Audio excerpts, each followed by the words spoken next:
Assalamualaikum warahmatullahi wabarakatuh.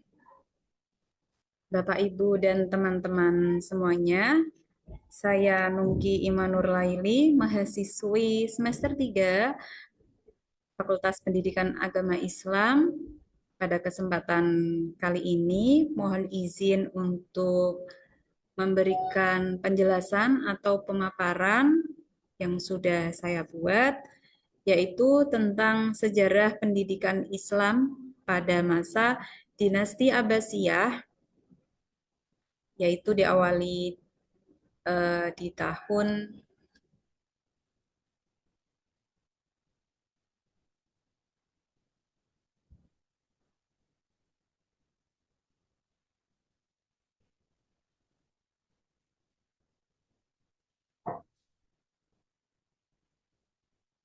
Assalamualaikum warahmatullahi wabarakatuh. Bapak, Ibu, dan teman-teman semuanya, mohon izin, saya Nungki Imanur Laili, mahasiswi semester 3 Pendidikan Agama Islam kelas sore. Pada kesempatan kali ini, izinkan saya untuk menyampaikan penjelasan atau pemaparan tentang sejarah pendidikan Islam pada masa dinasti Abbasiyah.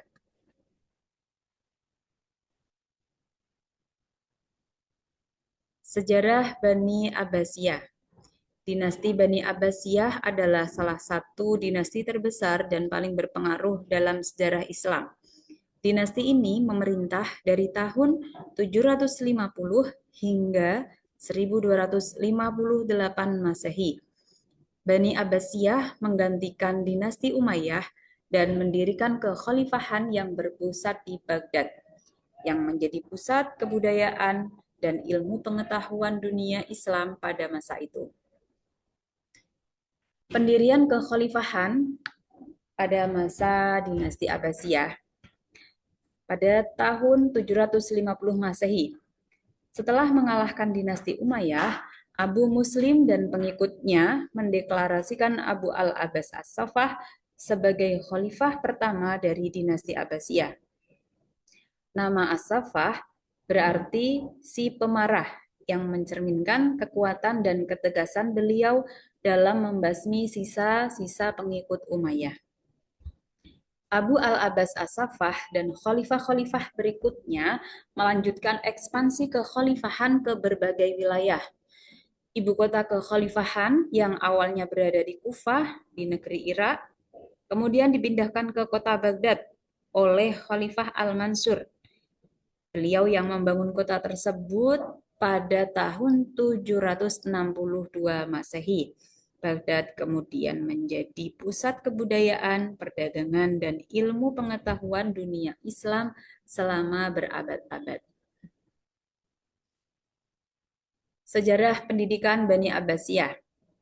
Sejarah pendidikan Islam pada masa dinasti Abbasiyah merupakan salah satu periode yang sangat penting dalam perkembangan ilmu pengetahuan dan pendidikan di dunia Islam. Dinasti ini memerintah dari tahun 750 hingga 1258 Masehi, dan di bawah pemerintahan mereka terjadi banyak kemajuan dalam berbagai bidang, termasuk pendidikan, sains, dan budaya. Berikut ini adalah beberapa poin penting mengenai pendidikan Islam pada masa dinasti Bani Abbasiyah. Dari sistem pendidikan, institusi pendidikan formal adalah lembaga pendidikan yang didirikan oleh negara untuk mempersiapkan pemuda-pemuda Islam agar menguasai pengetahuan agama dan berperan dalam agama menjadi pegawai pemerintahan.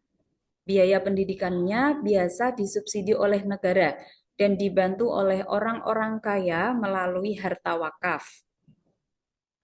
Pengelolaan administrasi berada di tangan pemerintah. Sebaliknya, pendidikan informal diselenggarakan secara swadaya oleh masyarakat atau anggota masyarakat dan menawarkan mata pelajaran umum termasuk filsafat. Dalam hal ini, terdapat sekitar 30.000 masjid di Baghdad berfungsi sebagai lembaga pendidikan dan pengajaran pada tingkat dasar. Perkembangan pendidikan pada masa Bani Abbasiyah dibagi dua tahap. Tahap pertama, pada awal abad ke-7 Masehi sampai dengan 10 Masehi. Perkembangan secara alamiah disebut juga sebagai sistem pendidikan khas Arabia.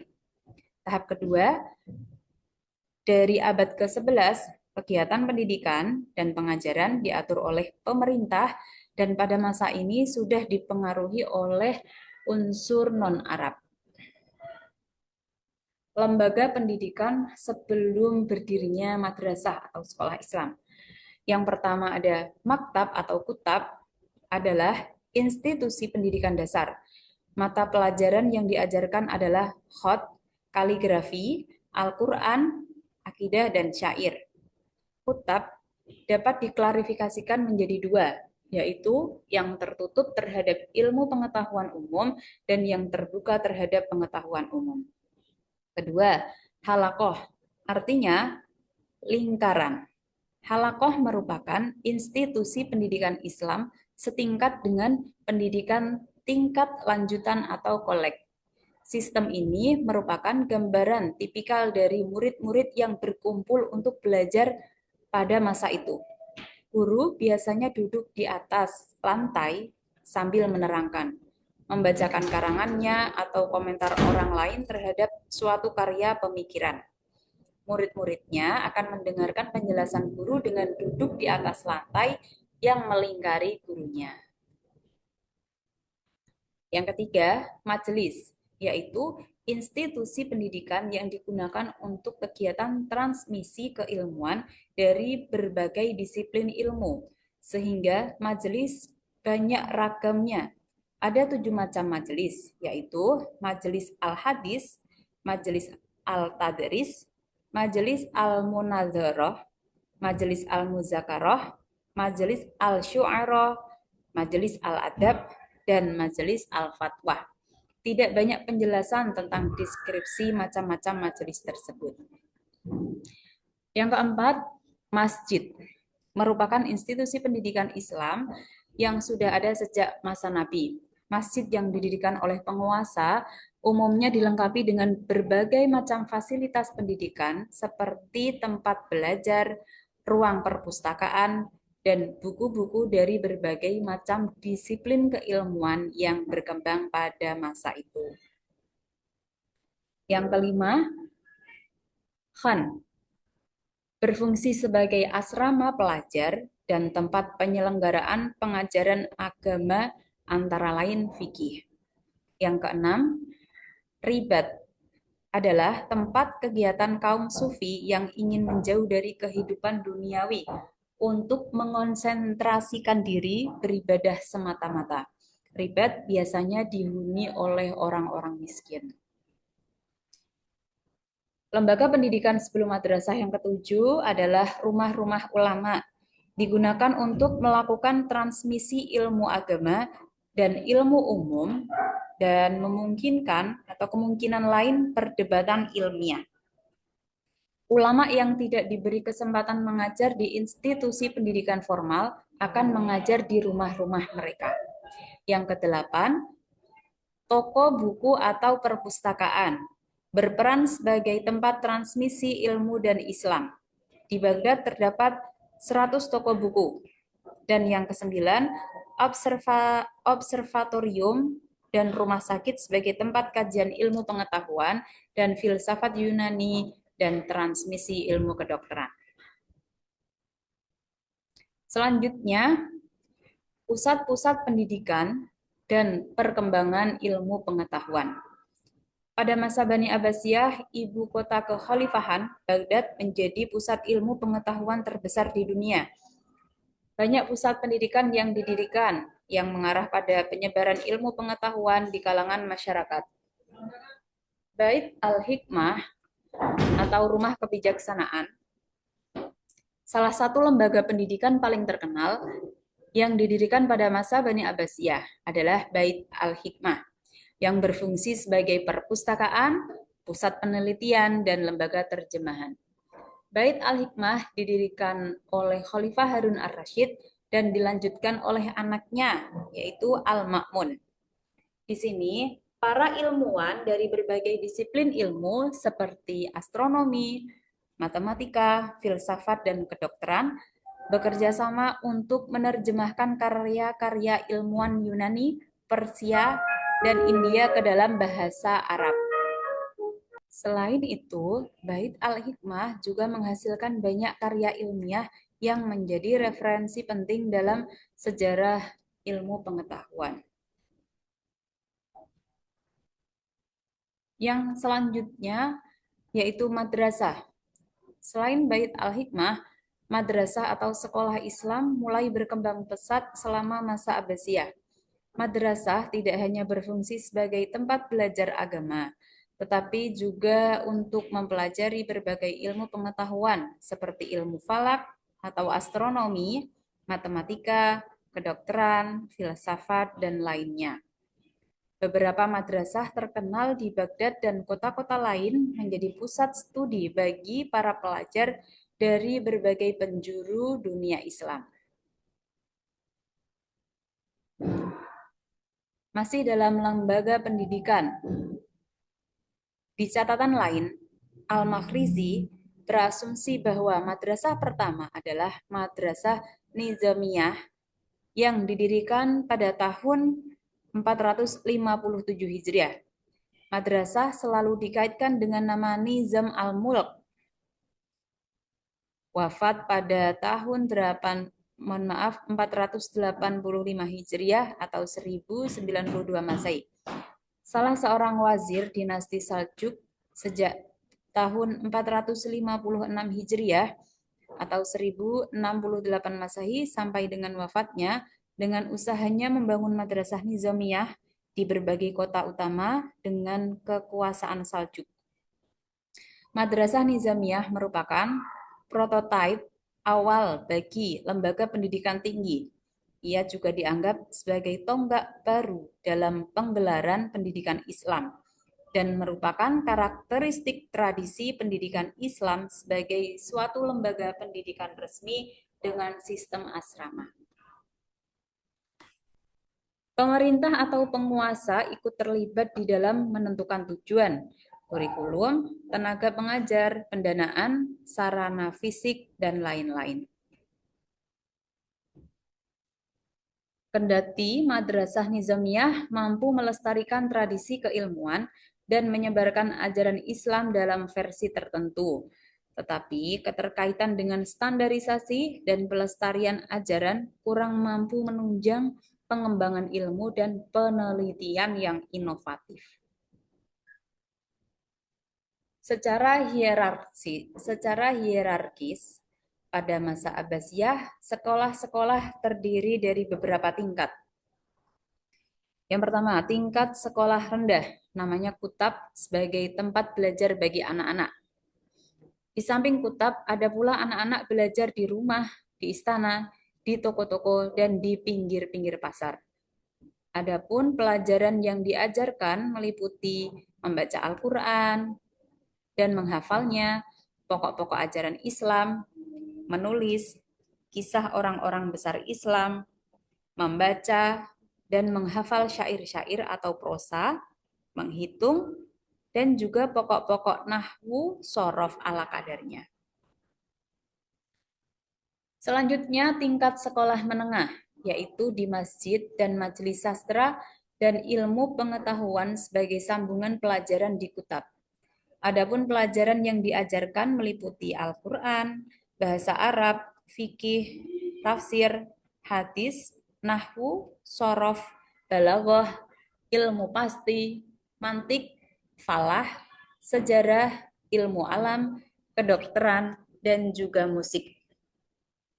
Selanjutnya, tingkat perguruan tinggi seperti Baitul Hikmah di Baghdad dan Darul Ilmu di Mesir, di masjid, dan lain-lain. Pada tingkatan ini, umumnya perguruan tinggi terdiri dari 2 jurusan. Yang pertama, jurusan ilmu-ilmu agama dan bahasa Arab serta kesastraannya. Ibnu Khaldun menamainya ilmu itu dengan ilmu nakliyah. Ilmu yang diajarkan pada jurusan ini meliputi tafsir Al-Quran, hadis, fikih, nahwu, shorof, balaghah, dan juga bahasa Arab. Jurusan yang kedua yaitu jurusan ilmu hikmah atau filsafat. Ibnu Khaldun menamainya dengan ilmu akliyah. Ilmu yang diajarkan pada jurusan ini meliputi mantik, ilmu alam dan kimia, musik, ilmu-ilmu pasti, ilmu ukur, falak, ilahiyah atau ketuhanan, ilmu hewan, dan juga kedokteran. Tujuan pendidikan pada masa Bani Abbasiyah.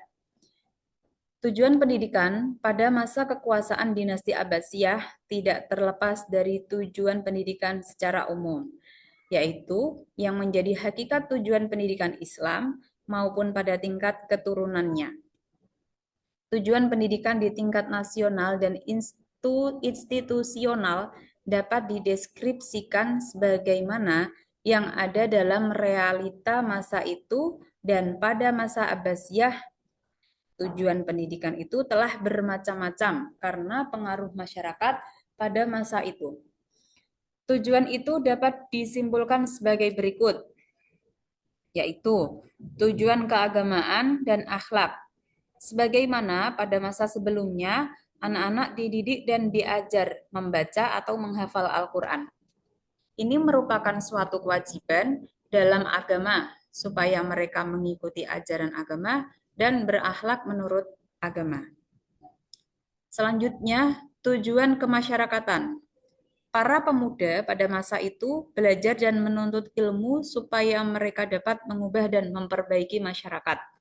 Dari masyarakat yang penuh dengan kejahilan menjadi masyarakat yang bersinar ilmu pengetahuan. Dari masyarakat yang mundur menuju masyarakat yang maju dan makmur. Untuk mencapai tujuan tersebut, maka ilmu-ilmu yang diajarkan di madrasah bukan saja ilmu agama dan bahasa Arab, bahkan juga diajarkan ilmu duniawi yang berfaedah untuk kemajuan masyarakat. Tujuan pendidikan pada masa Bani Abbasiyah selanjutnya yaitu cinta akan ilmu pengetahuan. Masyarakat pada saat itu belajar tidak mengharapkan apa-apa selain daripada memperdalam ilmu pengetahuan. Mereka merantau ke seluruh negeri Islam untuk menuntut ilmu tanpa memperdulikan susah payah dalam perjalanan yang umumnya dilakukan dengan berjalan kaki atau mengendarai keledai. Tujuan mereka tidak lain untuk memuaskan jiwanya untuk menuntut ilmu. Tujuan yang selanjutnya adalah tujuan kebendaan. Pada masa itu, mereka menuntut ilmu supaya mendapatkan penghidupan yang layak dan pangkat yang tinggi. Bahkan kalau memungkinkan mendapatkan kemegahan dan kekuasaan di dunia. Sebagaimana tujuan sebagian orang pada masa sekarang ini. Selanjutnya adalah pendidik pada masa Bani Abbasiyah. Karakter pendidik yang tergambar pada pendidikan ideal yang diinginkan bangsawan Arab bisa kita lihat dari perintah Ar-Rasyid kepada guru pribadi anaknya, Al-Amin. Jangan bersikap terlampau keras hingga membahayakan pikiran dan tubuhnya, dan jangan terlalu lemah hingga ia bermalas-malasan dan akhirnya tenggelam dalam kemalasan. Bimbinglah sesuai dengan kemampuanmu dengan cara-cara yang baik dan lembut. Tetapi jangan ragu untuk bersikap keras dan tegas ketika ia tidak memperhatikan dan mengabaikanmu. Anak-anak orang kaya memiliki guru privat atau tutor yang langsung ke rumah mengajarkan materi agama, karya sastra yang bagus dan sopan, serta kecakapan menulis syair. Masih dalam pendidik pada masa Bani Abbasiyah, tinggi rendahnya penghormatan terhadap guru pada awal abad-abad pendidikan Muslim tergantung atas dua faktor. Yang pertama, tempat di mana dia mengajar. Di Persia, penghormatan kepada guru merupakan suatu tradisi lama dalam pendidikan Zoroastrian. Tradisi ini dilanjutkan ke dalam periode Islam. Selanjutnya, tingkatan di mana ia belajar atau latar belakang pendidikannya. Biasanya, penghormatan kepada guru semakin tinggi terhadap guru sekolah menengah dan pendidikan tinggi. Guru di sekolah dasar disebut mu'alim, kadang juga faqih yang secara khusus mengajarkan teologi. Biasanya mendapat status sosial yang lebih rendah, kurang dihargai karena pengetahuannya yang amat sederhana dan karena tingkat pendidikan tampaknya sudah tidak menjadi daya tarik. Sedangkan guru di sekolah yang lebih tinggi mendapatkan kedudukan dan penghormatan yang lebih baik, memiliki organisasi tertentu, dan seorang guru akan memberikan ijazah pada murid yang sukses menempuh pendidikan di bawah bimbingannya. Para guru biasanya terhimpun dalam sebuah organisasi.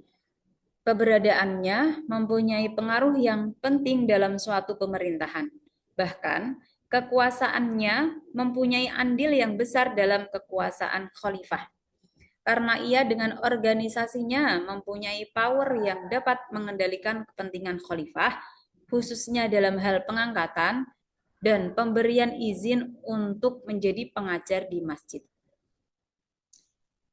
Selanjutnya adalah perkembangan kurikulum pendidikan. Pada masa dinasti Abbasiyah, kurikulum pendidikan berkembang dengan memasukkan tidak hanya pelajaran agama Islam, seperti tafsir, hadis, fikih, dan teologi, tetapi juga pelajaran ilmu pengetahuan umum, beberapa bidang ilmu yang berkembang pesat, antara lain untuk sebuah lembaga pendidikan tinggi, seperti Nizamiyah. Sebagaimana dikisahkan oleh Ibnu Al-Asir tentang seorang dosen yang telah menerima surat kontrak namun belum bisa mengajar karena belum ada persetujuan dari khalifah. Peristiwa ini menjadi bukti bahwa seseorang bisa menjadi dosen di perguruan tinggi melalui kontrak yang telah disepakati.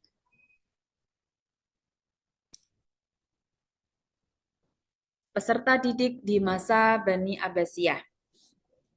Al-Zarnuji dalam karyanya tentang pendidikan yang menulis satu bagian khusus tentang kewajiban bagi seorang murid untuk menghormati gurunya. Ia mengutip ungkapan Ali, "Aku adalah budak dari orang yang mengajariku, meski hanya satu huruf." Di tingkat dasar, murid-murid terbaik di sekolah akan mendapat kehormatan untuk mengikuti parade, menaiki seekor unta, menyusuri jalan di kota. Di antaranya ketika ada murid yang mampu menghafal seluruh ayat Al-Quran. Anak perempuan mendapat kesempatan yang sama dengan laki-laki. Kebanyakan masyarakat termasuk penguasa tidak memiliki keinginan untuk membimbing anak perempuan agar bisa menempuh jalur pendidikan yang lebih tinggi. Alasan utamanya bisa jadi karena menganggap dunia pendidikan bukan kebutuhan utama yang diperlukan perempuan. Gambaran peserta didik dapat dilihat dari segi aktivitas sehari-hari mereka dalam proses mendapatkan ilmu. Performan peserta didik pada masa Bani Abbasiyah antara lain aktivitas belajar langsung dari syekh, aktivitas berdebat sebagai latihan intelektual, aktivitas rihlah ilmiah, aktivitas menerjemah buku dan manuskrip, dan yang terakhir aktivitas menulis buku. Begitulah gambaran sepintas tentang gambaran pelajar atau peserta didik. Sebagian mereka tinggal di asrama yang disediakan sekolah dan tidak sedikit yang mendapatkan beasiswa.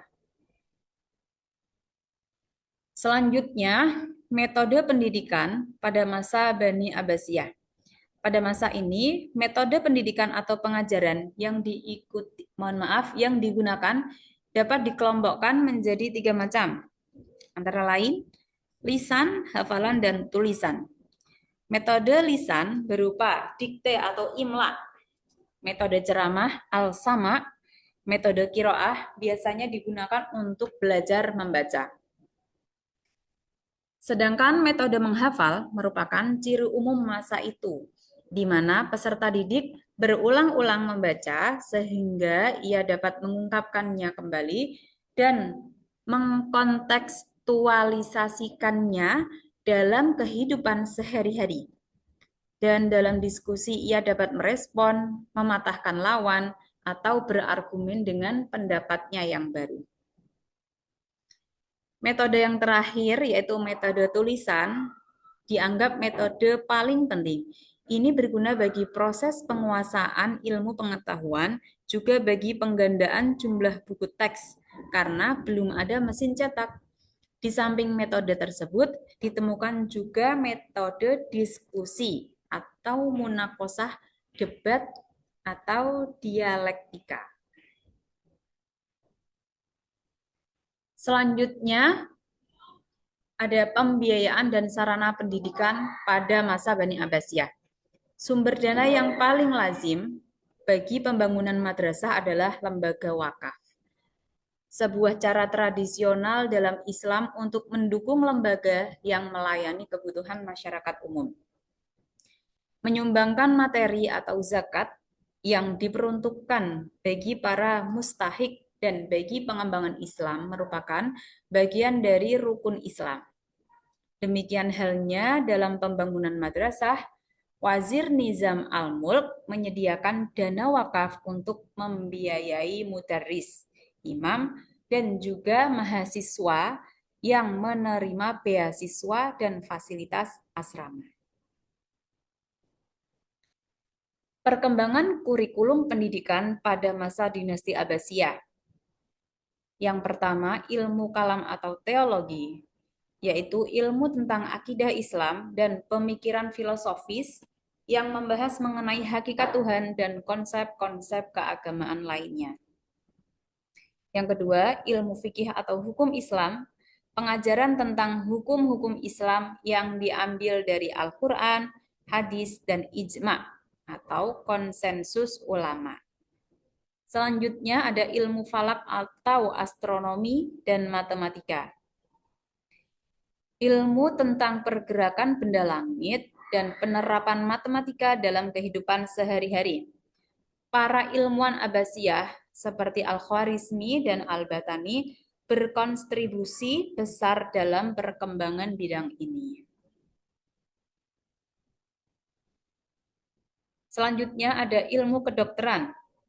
Buku-buku medis seperti kitab Al-Tasfiyah karya Al-Razi atau Razes dan Al-Qanun fi Al-Tib karya Ibnu Sina atau Avicenna menjadi acuan penting dalam dunia kedokteran.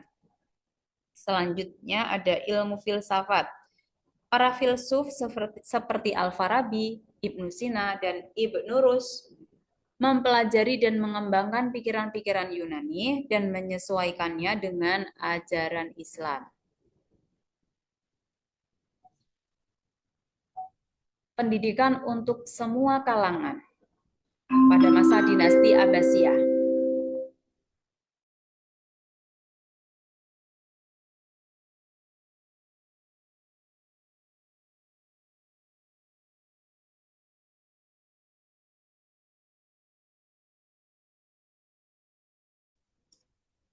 Pendidikan untuk semua kalangan ada dua sekolah-sekolah umum, yaitu banyak didirikan sekolah-sekolah yang mengajarkan pelajaran dasar seperti membaca, menulis, dan ilmu agama. Ini merupakan langkah penting dalam pemerataan pendidikan di kalangan masyarakat. Selanjutnya ada kelas khusus untuk ilmu agama.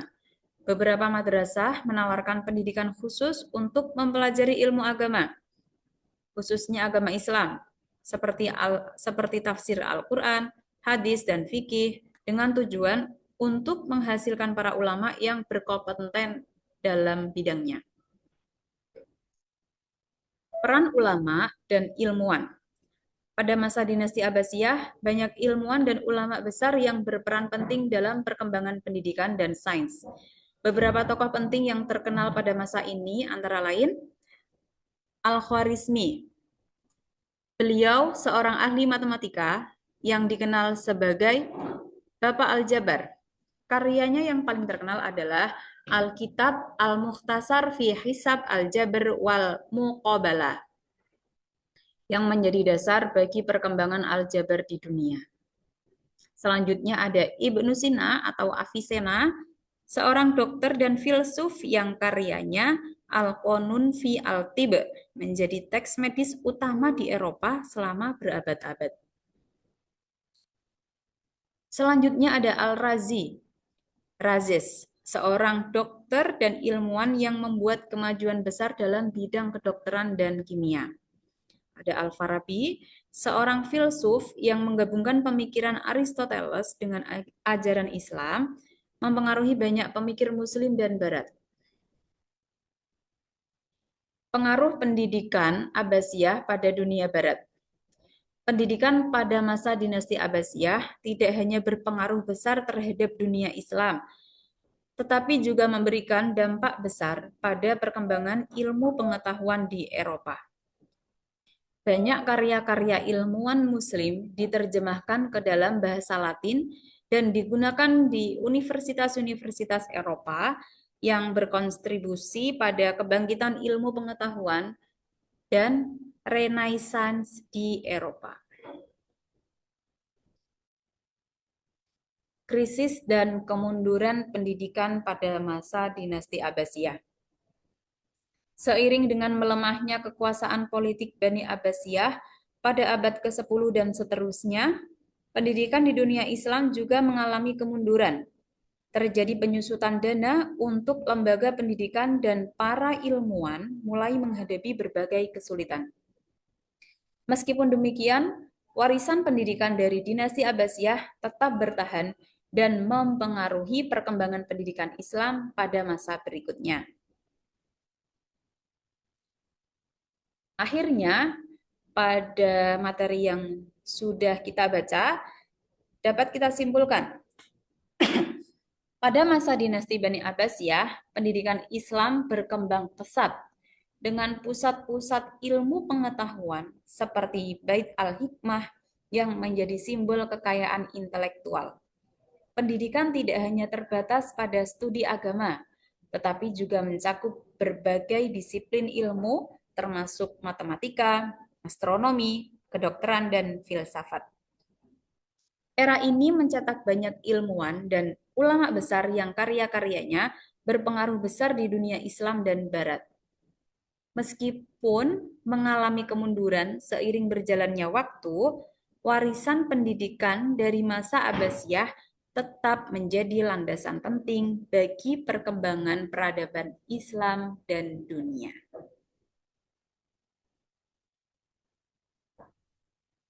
Alhamdulillah, terima kasih. Akhirnya kita dapat belajar bersama mengenai sejarah pendidikan Islam pada masa dinasti Bani Abbasiyah. Dari saya pribadi, mohon maaf apabila banyak kekurangan. Wallahu a'lam bishawab. Terima kasih. Wassalamualaikum warahmatullahi wabarakatuh.